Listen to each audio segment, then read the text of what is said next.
कुस्ती वाचवण्यासाठी मी सांगलीमध्ये आज उपोषण जे केलेलं होतं की 2 महाराष्ट्र केसरी जी 1 महाराष्ट्र केसरी झाली पाहिजे, खरं आज त्याला पाठिंबा सर्वांचा मिळाला, सांगलीकरांचा मिळाला, संपूर्ण महाराष्ट्राचा मिळाला आणि कुस्तीगीर परिषद असेल, कुस्तीगीर संघ असेल, दोघांचाही पाठिंबा मिळालेला आहे मला.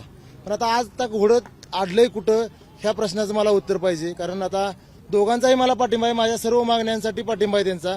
2 महाराष्ट्र केसरीची 1 महाराष्ट्र केसरी झाली पाहिजे, एक राज्य एक खेळ एक संघटना, ह्याच्यासाठी पाठिंबा मिळाला. म्हणजे सगळ्या ज्या माझ्या 6च्या 6 मागण्या आहेत, शिवराज राक्षींच्या बंदीच्या विषयी कुस्तीगीर संघ विचार करतो असं त्यांनी आपल्याला सांगितलं. आता त्यामुळे सर्व गोष्टी ज्या आपण मागणी केलेली आहे, आता फक्त उत्तर ऐकायचे ते शासनाकडून 30 तारखेपर्यंत आपल्याला काय उत्तर येतंय.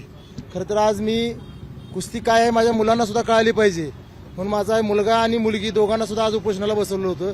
खरं तर त्या गोष्टीचा सर्वांचा विरोध होता मला, पण कुस्ती त्यांचा वडील आहे तो कुस्तीमुळे लाल मातीमुळे आज इथे सर्वांच्या पुढे उभा आहे. मग कुस्ती काय आहे, कुस्तीसाठी मी काय करायला लागलोय हे त्यांनाही समजलं पाहिजे म्हणून त्या दोघांना आज खरं मला त्यांचं कौतुक वाटतंय. सकाळपासून आम्ही तिघंही 10 वाजल्यापासून नुसतं पाणी पिऊन दिवस काढलेला आहे आणि आज आता उपोषण सुटलेलं आहे. पण येणाऱ्या काळामध्ये कुस्ती कुठेतरी वाचली पाहिजे, टिकली पाहिजे आणि त्याच्यासाठी आज हे पहिलं पाऊल आहे सांगलीमधून. येणाऱ्या काळामध्ये 30 तारखेपर्यंत जर उत्तर नाही मिळालं तर हे अतिशय आक्रमक आणि मोठं पाऊल मी मुंबईच्या दिशेने वळवणार आहे आणि सरकारने त्याचा विचार करावा.